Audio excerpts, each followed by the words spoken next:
RS మీద ఒక post పెట్టారు. మున్సిపాలిటీ చైర్పర్సన్గా చేసినటువంటి గోపరపు శ్రీదేవి గారి మరణం గురించి. ఈ విషయం నీకు తెలియదారా బెప్పం, ఆర్ఎస్కు నువ్వు చేసింది ఏమి అని ఒక పోస్ట్ పెట్టడం జరిగింది. ఒళ్ళు బలిసి కొట్టుకుంటున్నారు మీరు. మళ్ళీ చెప్తున్నా, సోషల్ మీడియా ఉంది కదా, చేతిలో ఫోన్ ఉంది కదా అని ఇష్టం వచ్చినట్లు ప్రచారాలు చేస్తారు.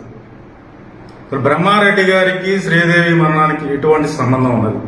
ఎప్పుడో మరణించినటువంటి మున్సిపల్ చైర్పర్సన్ శ్రీదేవి మరణాన్ని ఇలా ఎలక్షన్ వస్తుందని చెప్పి రాజకీయంగా వాడుకోవాలని చెప్పి ఆలోచించబడతారు. ఆ రోజు వాళ్ళ కుటుంబం కష్టకాలంలో ఉంటే చంద్రబాబు గారి ఆదేశాల మీదకు అప్పటి ఎమ్మెల్యేగా ఉన్నటువంటి ఎర్రబనేని శ్రీనివాసరావు గారు, అప్పటి Macherla market yard chairperson Yaganti Mallikarjunarao గారు చేతుల మీదుగా వారి ఇంటికి వచ్చి ఆ బాబు ఇబ్బంది లేకుండా 15 లక్షల రూపాయల బాండ్ ఫిక్స్డ్ డిపాజిట్ చేసి వాళ్ళ చేతికి ఇచ్చినటువంటి విషయం ప్రతి ఒక్క నియోజకవర్గ ప్రజలకు తెలుసు. మార్చి నియోజకవర్గ ప్రజలందరూ అది మీకు కూడా తెలిసినటువంటి విషయం. అలానే ఎన్టీఆర్ ట్రస్ట్ ద్వారా ఆ బాబుకి చదువుకి ఇబ్బంది లేకుండా ఎంతవరకు చదువుకుంటే అంతవరకు ఉచితంగా పార్టీ ఆదేశించింది.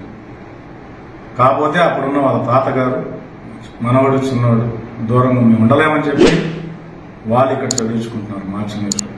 అది కూడా ప్రతి ఒక్కరు తెలుసు. శవం కనిపిస్తే దారిని పోయే ముస్లాం శవం ఎందుకు చనిపోయింది ఎవరు తెలుసు, అందరూ తెలుసు. అయినా కూడా వాలంటీర్ లేడు కాబట్టి పిచ్చుని తీసుకుంటా చనిపోయిందంటారు.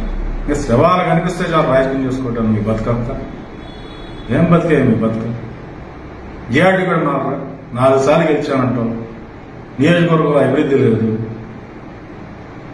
కక్షలు కార్పణ్యాలు, మాట్లాడితే కేసులు, ఇంకేదంటానో శవ రాజకీయాలు.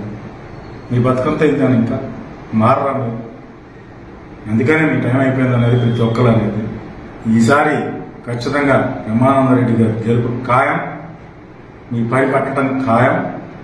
వయస్సులందరూ కూడా ఒకటే మాట మీద ఉన్నారు. 90% రాష్ట్రంలో కాదు, నియోజకవర్గం మార్చల్ నియోజకవర్గం రాష్ట్రంలో వయసులంతా ఒకవైపే ఉన్నారు. మీ గవర్నమెంట్ గద్దెదించేది వయసులో రేపు. ఇది చూసుకో, రాసి పెట్టుకో.